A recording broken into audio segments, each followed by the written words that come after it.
너무나 우리에게 너무너무 친숙하고 익숙한 김용림 씨 얘기가 나오는데 아니 근데 안진용 기자님 못해준 것 같아서 미안하다. 뭐 자제분들한테 하는 얘기 뭐예요 이게? 자, 누구에게 미안한지 이야기는 잠시 미뤄두고요. 아하, 우선은 김용림 씨 얘기를 좀 해볼게요. 네. 자, 국민 엄마이자 국민 시어머니로 유명한 김용림 씨. 올해 나이가 벌써 85입니다. 어머나. 연기 인생은 61년째인데 중요한 건 지금 이 순간에도 현재 진행형 왕성하게 활동 중이라는 거죠. 올해 초에 화제를 모았던 드라마 폭삭 속았수다 기억하시죠? 이 작품에서 지금 장면에 나온 애순이의 시할머니 역할을 맡아서 정말 인상적인 연기를 선보였는데 이 드라마가 2023년에 촬영했는데 안동, 제주, 부산, 목포 등 전국을 다녔다고 합니다. 이게 아무래도 체력적으로 쉽지 않았을 것 같은데 작품이 너무 좋아서 오히려 기뻤다고 하거든요. 2년 전이라고 해도 83인데 그 나이에도 무리 없이 왕성하게 활동할 수 있었던 그 김용림 씨만의 비결이 있다고 하는데 그 롱런의 비결이 무엇인지 일단 영상으로 한번 이야기 들어보시죠. 네네. 와. 진짜 저거 안 되는데? 와. 아니, 어머. 85세 맞으신가? 제가 언니라고 불러도 될까요? 언니. 나는 그럼 좋죠. 와. 물론 내가 다른 동갑내들보다는 체력이 좋기는 한 것 같아요. 40세에서부터 했던 것 같아요. 이나마도 열심히 관리를 나름대로 하고 있기 때문인지 고혈압이나 당뇨 이런 거는 아직까지 약도 안 먹고 그 증세는 없거든요. 와. 그래서 참 감사하게 생각을 합니다. 와 대박 사건이에요. 진짜 자기 관리의 끝판왕 같아. 제가 솔직히요. 제가 지금 김용림 씨한테 그냥 누나라고 해도 전혀 어색하지 않을 것 같은데 근데 갑자기 또 궁금해집니다. 우리 많은 연예인분들과 또 개인적 인연이 있으신 김현주 평론가님 혹시 김용림 씨와는 별 인연이 없으세요? 네, 김용림 씨와도 예전에 이제 같은 프로그램에 출연도 했었고, 어쩐지. 제가 진행하는 톡쇼에 이제 부부가 함께 출연도 하셨었고, 그래서 이제 인연이 꽤 오래되긴 대박 사건 했었는데요. 역시 또 인증샷도 다 나오네요. 네. 근데 그때나 지금이나 외모가 전혀 변함이 그러니까요. 없으세요. 김현주 평론가님 말씀이세요? 아니요, 김용림 씨요. 네네. 아니 그 당시에도 왜 우리가 이렇게 좀 무서운 시어머니 역할을 많이 하셨었잖아요. 그랬죠, 네. 그래서 이제 평상시에도 좀 저분 무서운 거 아니야라는 선입견을 가지고 계시는 분들이 많았는데 굉장히 그 철저한 생활을 그때부터 하셨었거든요. 네. 근데 그 이후로도 변함없는 체력을 유지하시는 거 보니까 얼마나 노력을 하시면서 일상생활을 해오셨는가가 상상이 됩니다. 그런데 이렇게 이제 운동하시는 것뿐만 아니라 평상시에 소식도 하시고 식단 관리, 그러니까 이제 탄수화물을 조금 많이 제한을 하시나 봐요. 밀가루라든지 흰쌀밥 이런 거를 조금 가려서 드신다고 하는데 그래서 이제 주위에서들 너무너무 그 건강에 대해서 부러워하는 분들이 많다고 합니다. 심지어는 젊은 사람들조차요.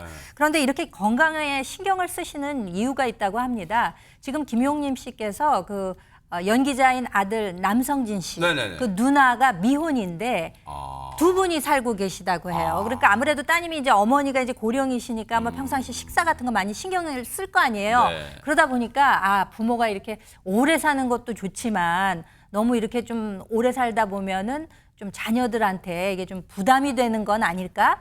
이런 생각을 하기 때문에 이게 건강하게 살다가 잠자듯이 이렇게 가게 된다면 괜찮겠지만 그렇다는 보장이 없잖아요. 그러니까 항상 내가 건강 관리에 신경을 써야 되겠다. 이런 자세로 생활을 하고 계시다고 합니다.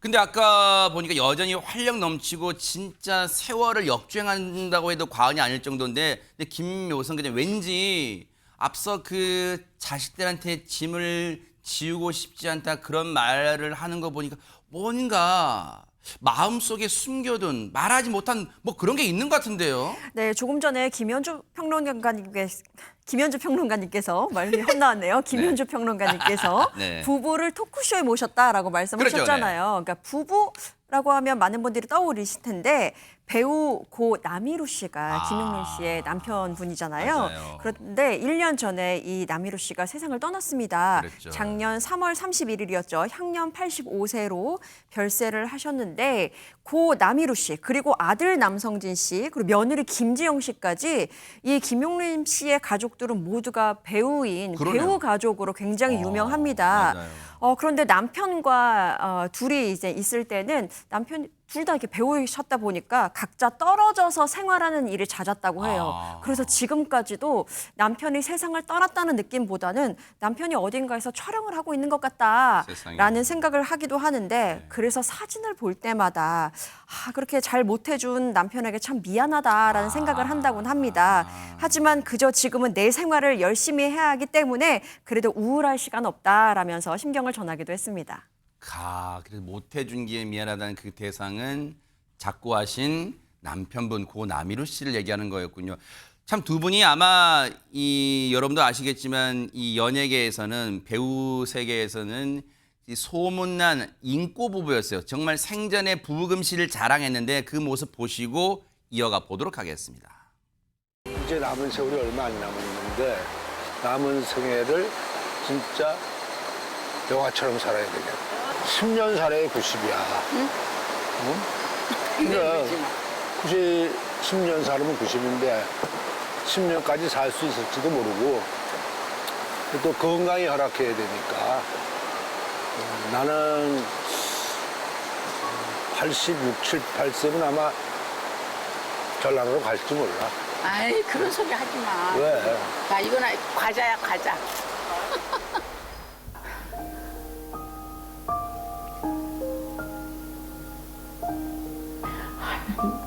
그런 얘기 하지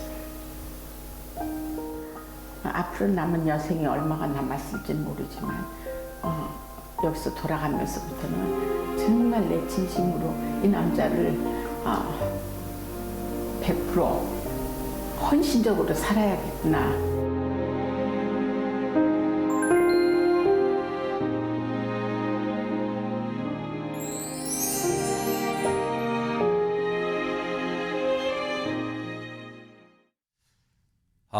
사실 이제 시청자분들 또 팬분들은 고 남이루 씨를 또 기억하는 분들 참 많을 거고 지금도 참 보고 싶다 그립다 하시는 분 많을 텐데 최명기 원장님 배우자를 떠나보낸 슬픔 저희가 어떻게 감히 이 예견 상상이나 할 수 있겠습니까만 어림짐작 할 수 있겠습니까만 근데 지금 막 영상 보면 그래도 김용림 씨 잘 견뎌내고 네. 있다 그런 생각 드세요? 어떻습니까? 맞습니다. 이렇게 저희가 보다가 보면 얼핏 그런 생각을 해요. 부부가 굉장히 안 좋았어요.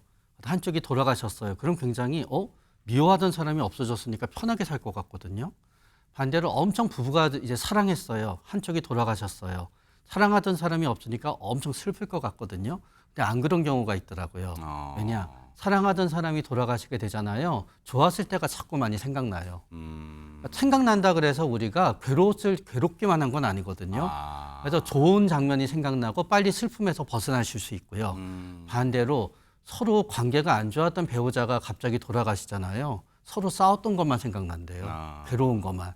그래서 두 분이 서로 진짜 온전히 사랑하시고 진짜 완전히 사랑하셨기 때문에 어쩌면은 그리워하지만 어떤 좋은 그리움으로 더 잘 살아가실 수 있는 것 같아요. 그럴 것 같아요. 저 생전에 또 가족 사진 얼마나 오순도순 또 좋아 보여요. 그런데 허준 변호사님 이 작고한 고 남이루 씨 남편분을 떠올릴 때 그래도 여러 장면들이 있겠지만 요거만큼 내 절대 못 잊어 평생 못 잊을 것 같다 그런 게 있을까요?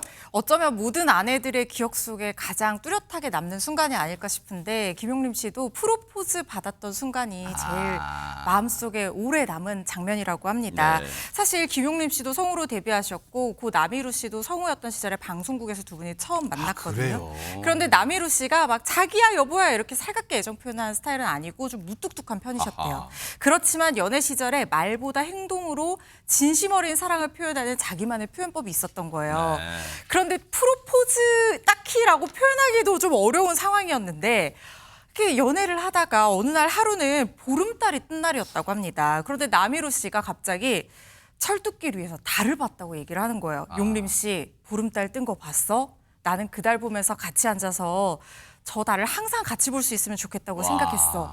이게 프로포즈였다는 거예요. 이게 참 어떻게 보면은 굉장히 서정적으로 와닿을 수 있는 말인 것 같거든요. 평생 달을 같이 보고 싶다는 말이 저는 이게 프로포즈가 더 이상 로맨틱할 수가 있겠나 싶은 생각도 드는데 김용림 씨는 그 남희루 씨에 대해서 특별한 말도 없고 꽃도 사주지 않는 남자였대요. 대신에 매일 남산에서 명동까지 매일매일 내려와서 집으로 데려다주면서 자기 사랑을 표현했다는 어머나. 거예요. 아마 남희루 씨는 은근하고 느리지만 오래오래 열기가 식지 않는 그런 뚝배기 같은 사랑을 하는 세상에. 분이 아니셨을까 싶습니다. 그러니까요. 아, 참 보는 저희가 아마 시청자분들 흐뭇해지는 그런 가족 같아요. 물론 지금은 고 남희루 씨가 없지만 그래도 아마 많은 시청자분들과 팬분들, 특히 이 아내이신 김용림 씨 마음에는 평생 아름답게 남아있는 남자가 아닐까 그런 생각해 봅니다. 앞으로 또 밝은 모습, 김용림 씨의 밝은 모습도 기대를 해보도록 하겠습니다.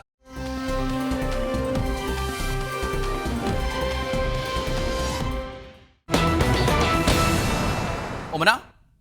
이거 제목이 뭐예요? 태연이지만 태연이 아니라서 이거 이거 알쏭달쏭 알 듯 모를 듯한 제목이 왜 그런 겁니까 이거? 네, 요 며칠 뉴스에서 가수 태연의 이름이 오르락내리락 했던 거 많이 보셨을 것 같습니다. 어허. 대체 가수 태연에게 무슨 일이 있었길래 이렇게 떠들썩했던 것일까 보니까요. 네. 사건의 발단은 한 포스터였습니다. 네? 한 지역 축제 포스터였는데 네. 오는 9월에 전북 장수군에서 열리는 장수 한우랑 사과랑 축제입니다. 근데 그 포스터가 이렇게 공개가 됐는데 네. 보니까요. 축제에 오는 가수의 면면을 보니까 이렇게 동그라미 안에 소녀시대 태연의 얼굴과 사진이 이렇게 있더라는 겁니다. 사실 근데 소녀시대 태연 씨 같은 경우에는 지역 축제에 참석한 적은 거의 없었기 때문에 많은 팬들이 이런 이례적인 소식에 와 정말 소녀시대 태연이 지자체 축제에 온다고? 라면서 화제를 모았던 거죠. 아니 근데 그간 소녀시대 출신 태연 씨가 호준 변호사님 지역 축제는 거의 안 갔다고는 하더라도 만약에 이제 그 장수군이 정말 큰 맘 먹고 요번엔 정말 큰 거물급 태연 씨 한번 모셔봅시다. 우리 돈 좀 한번 씁시다. 장수군 뭐 하는 거 많잖아요. 그러면서 모실 수 있는 거 아까 지역 포스터 있는데 그대로인데. 서로의 뜻만 맞는다고 하면 뭐 태연 씨가 원한다면 지역 축제에도 갈 수는 있는 그렇죠, 거죠. 네. 그런데 이제 팬들 사이에서는 이 태연 씨가 어쨌든 지자체 축제에 가는 걸 한 번도 본 적이 없었기 때문에 진짜 태연이 오는 거 맞는 거냐 설왕설래. 그리고 태연 씨 같은 그런 거물급 가수가 축제에 온다고 하면 장수군에서도 국민들 얼마나 좋겠습니까? 그렇죠. 그러니까 더욱 기대 반 그리고 의심 반 이게 진짠가 아닌가 이러면서 설왕설래 얘기들이 많았습니다. 그래서 태연 소속사 SM 엔터테인먼트 측에서 입장을 냈는데요. 네? 태연 씨가 해당 행사에 출연하지 않는다. 심지어 섭외받은 적도 없다라고 출연서를 부인하고 나선 겁니다. 그러면 이제 장수군청 측에서 그럼 왜 이 포스터 만든 거냐 이 입장이 궁금하잖아요. 뭐라고 장수군청에서 얘기를 했냐면 축제에 공연할 가수를 섭외하는 과정 중에 네. 소녀시대 태연 씨 측에 섭외를 했는데 최종적으로 섭외가 불발이 됐다. 그런데 섭외가 성공할 것에 대비해서 만든 이 포스터 시안이 외부에 유출이 된 거다. 그러니까 이게 시안일 뿐이지 최종 버전이 아니라는 거예요. 지역 주민과 태연 팬들에게 본의 아니게 실망 끼쳐드린 점에서 안타까운 마음을 전한다라는 입장을 밝힌 겁니다. 아니 근데 이게 해프닝으로 볼 게 아니라 여러분 그런 속담 있잖아요. 아다르고 어다른 거예요. 김현주 평론가님. 태연 씨 소속사인 SM 엔터테인먼트에서는 장수군으로부터 섭외 자체를 받은 적이 없다고 말하고 있고 장수군은 섭외가 불발자. 그러니까 시도를 했다는 거야. 이거 말이 다르잖아. 완전 다른 거잖아 이게. 이 내용이 상황이 조금 복잡한 게 있습니다, 실제로. 그러니까 실은 진짜 이 행사에 섭외를 받았던 사람, 그래서 출연을 하기로 확약했던 사람이 다른 사람이 있었던 거예요. 네? 근데 그 사람의 이름도 태연이었던 거예요. 네? 그러니까 13살 국악 신동으로 불리는 트롯 가수 김태연 양이 바로 그 주인공이었던 것입니다. 네. 그 소속사에 따르니까요. 어제 발표하기를 최근 대행사를 통해서 장수군청 지역 축제에 섭외 요청을 받았고 그래서 이미 출연하기로 확약을 했다는 것입니다. 그렇지만 관련 행사 홍보물을 보니까 다른 동명이인이 그 사진이 게재되어 있는 사실을 접했던 것이죠. 그래서 김태형 양 입장에서는 이미 정식 섭외를 통해서 협의된 사항이고 나는 거기에 출연하기로 이미 확인을 한 것으로 알고 있었다는 것이 실제 그 내용입니다. 아 그럼 봐봐요. 아까 그 장수군 9월에 열리는 장수군 지역 축제 그 출연자들 포스터 좀 보여주세요. 거기에 우리 김태현 양 국악신동 김태현 양 사진이 밑에 자막 좀 빼보세요. 저기 어디 잠깐만 안중에 어디 김태현 양이 어디에 있다는 거예요 지금 그러면? 자, 여기에서 이제 장수군청이 정말 아다르고 어다른 그 대응이 더 이를 키웠는데 일단 트로트 가수 태연 쪽에 김태현 양에 대한 섭외 요청은 사실이 없다라고 입장을 냈습니다. 또한 일부 보도를 보면 이런 내용도 있어요. 트로트 가수 김태현과 소녀시대 태연을 헷갈린 건 아니다라는 보도까지 나왔다는 거죠. 이 이야기를 종합적으로 보면은 이 군청에서는 처음부터 소녀시대 태연을 섭외하려고 했던 것 같은데 중요한 거는 군청에서 보통 하는 게 아니라 통상적으로 이걸 대리 업무를 맡깁니다. 이때 이 대행사 측에서 그 태연을 트로트 가수 김태연으로 알고 접촉을 했던 것으로 보입니다. 태연의 성도 김입니다. 그래서 둘의 이름은 똑같거든요. 근데 이 상황에서 어떠한 엇박자는 날 수 있죠. 당혹스러운 건 누굴까요? 이 김태현 양과 그 소속사일 것 같은데요. 이 소속사에서는 김태현 양의 출연도 부정하는 장수군청 입장에 강한 유감을 표한다고 했습니다. 왜냐하면은 이 김태현 양 측은 대행사를 통해서 분명히 섭외 제안을 받았기 때문이죠. 그래서 섭외 제안을 받은 게 맞다는 입장을 냈는데 장수군청에서는 우리는 아예 섭외 요청한 사실도 없다라고 해서 마치 거짓말을 한 것처럼 뉘앙스를 풍길 수밖에 없다는 겁니다. 이 김태현 양은요. 올해 13살입니다.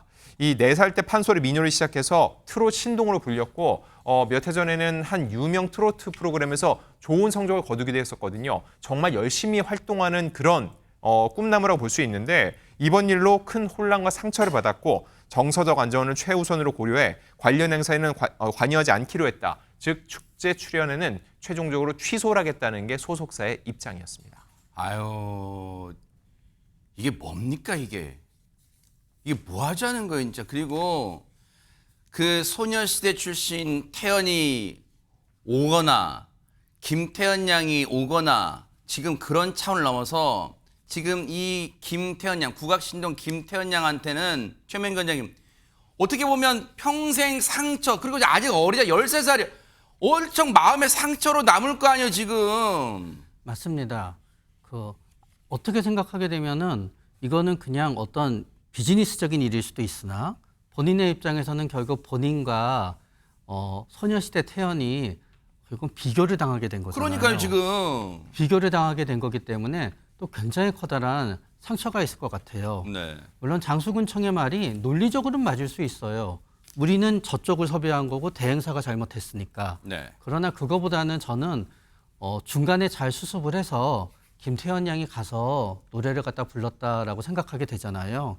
아마 그 태연 양이 갔을 때 못지않게 장수군의 주민들 또 거기에 관광을 오신 분들은 더욱더 저 어린 소녀가 저렇게 노래를 잘 부른다는 거에 더 깜짝 놀랐을 거예요. 그럴 수도 있어요 진짜. 근데 보세요. 안진용 기자님 이 대목에서 너무 어이없고 제3자인 입장에서 저희들이 볼 때는 이 상황이 어이없는 게 지금 김태현 양 13살 국악신동 김태현 양이 충분히 지금 상처를 받았을 것으로 짐작이 되잖아요. 지금 시체말로 기분도 좋지 않을 것 같고. 근데 보세요. 그런 어떤 피해자라고 볼 수 있는 그런 사람은 있는데 왜 사과하는 주체는 없어요? 그게 가장 큰 문제입니다. 일단 이 상황에 있어서 소녀시대 태연 같은 경우는 사과를 1차적으로 받았다고 해명을 받았다고 볼 수 있겠지만은 결코 기분이 좋을 수는 없을 겁니다. 그리고 이 트로트 가수 김태현 양 같은 경우는 본인은 분명 섭외 제안을 받았고 응하려고 했는데 아예 그런 제안조차 한 적이 없다. 이 이야기는 딱 괄호 열고 그 안에 우리는 너희를 부를 생각이 없어라고 얘기한 것과 다르지 않거든요. 네. 결과적으로 두 가수뿐만 아니라 두 가수의 팬들까지도 기만당했다는 느낌을 받을 수밖에 없을 것 맞아요. 같고요. 그래서 오늘 뉴스파이터 제작진이 장수군청의 입장을 듣기 위해 연락을 취해봤는데 네. 아직 회의를 하고 있다고 해서 구체적인 답변은 받지 못했습니다. 그나마 다행인 거는 아직 회의를 하고 있다는 거는 이번 상황이 꽤 심각한 사태라는 걸 어느 정도 인지를 하고 있는 것 같습니다. 그렇기 때문에 본인들의 이런 해명에 대해서 또 다른 어떤 추가적인 해명이 나올지 지켜볼 필요가 있습니다. 그래요. 이 비단 장수군청 이 축제만 해당되는 건 아닐 거예요. 앞으로 이제 여름 지나고 또 가을 되면 각 지역마다 축제가 있을 거 아니에요. 크고 작은 축제 있을 거 아니에요. 그러면 물론 업무를 홍보 대행사를 통해서 하는 게 뭐 관례였고 그럴 수는 있겠죠. 뭐 많은 업무가 있으니까. 그런데 거기에 확인, 검증하는 건 당연히 군청 그 지자체 주체가 돼야 되는 거 아니에요? 그걸 맡겨놓고 나중에 보니까 우리 이 사람 아닌데? 그렇게 하면 다 해요? 피해본 사람이 있잖아요. 이건 반드시 일처리. 지금 회의를 계속하고 있다니까 아까 저희 제작진이 계속 전화했더니 하루 종일 관련 회의하고 있다는 거예요. 그러니까 어떤 식으로 결론 날지 모르겠지만 정말 상처받는 사람이 없는 그런 좋은 결과, 최선의 결과 나오기를 회의 결과 기대를 해보도록 하겠습니다.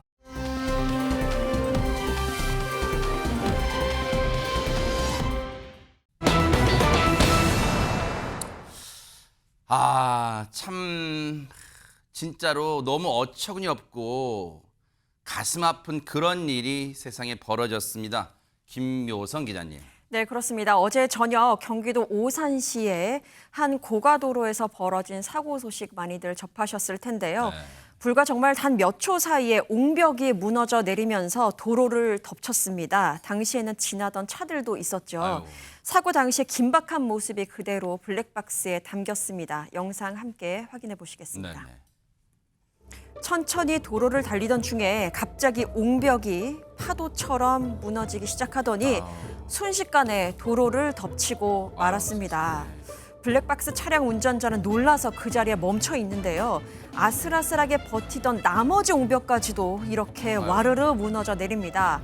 쏟아진 잔해물이 차량 앞유리를 덮으면서 시야가 까맣게 변하고 말았는데요. 문제는 블랙박스 차량 앞에서 달리던 차량은 콘크리트와 흙더미에 매몰되고 말았습니다. 세상에 보는 저희들도 시청자분들 너무너무 안타깝고 지금 가슴 아플 그런 영상인데요. 근데 지금 영상 보니까 이 블랙박스 차량 앞에 가던 차량은 완전히 파묻혀가지고 안진용 기자님 지금 형체를 지금 찾을 수가 없는 상황 같은데요. 지금 저 상황에서.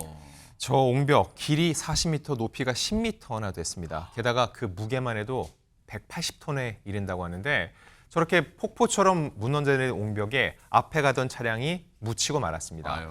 자, 저 곧바로 이제 구조대원들이 와서 네. 구조 작업을 펼쳤는데 호흡과 맥박이 없는 상태로 40대 운전자가 발견이 됐습니다. 근데 말씀드렸다시피 무려 180톤이나 됐기 때문에 완전히 꺼내는 데는 1시간이 더 걸렸습니다.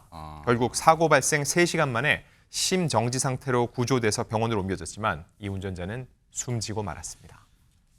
너무 안타깝네요. 근데 아까 영상 보셨지만 김현주 평론가님 너무나도 순식간에 무너져 내려서 저 앞에 가던 차량 진짜 피할 새도 없었잖아요. 네, 그리고 사고를 당한 차량이 비교적 서행을 하고 있었음에도 수십 미터 길이의 그 옹벽과 콘크리트 난간이 한꺼번에 쏟아져 내리는 데는 어떻게 피할 도리가 없었던 것으로 판단이 됩니다. 저 옹벽과 난간이 한꺼번에 쏟아져서 도로가 아수라장이 되는데 걸린 시간은 단 9초였다고 합니다. 이 180톤 구조물이 차량 2대를 덮쳤는데요. 앞서서 보신 완전히 매몰됐던 그 차량의 경우에는 안타깝게도 구조는 했으나 숨진 채 그 40대 운전자가 발견이 됐고요.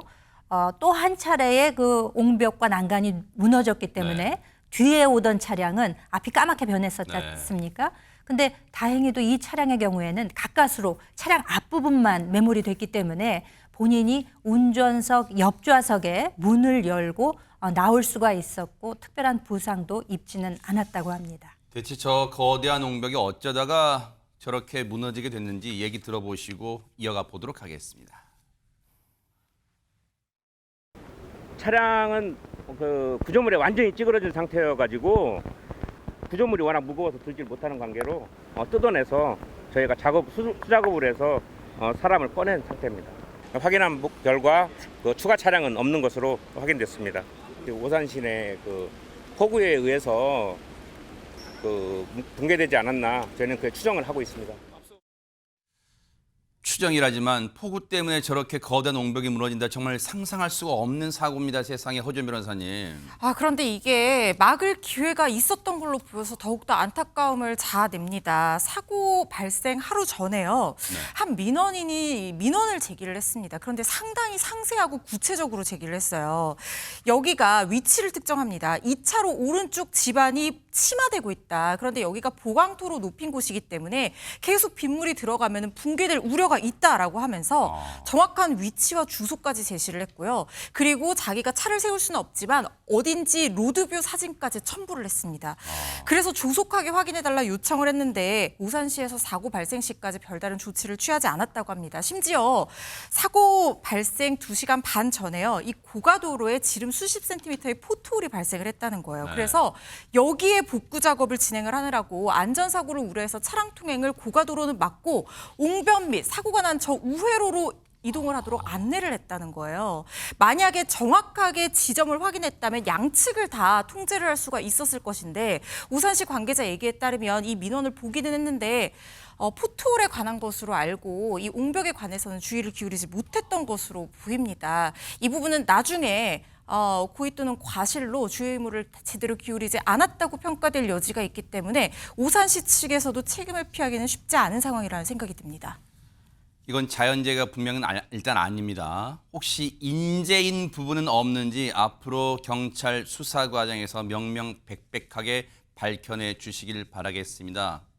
고인의 삶과 고인의 명복을 빌겠습니다.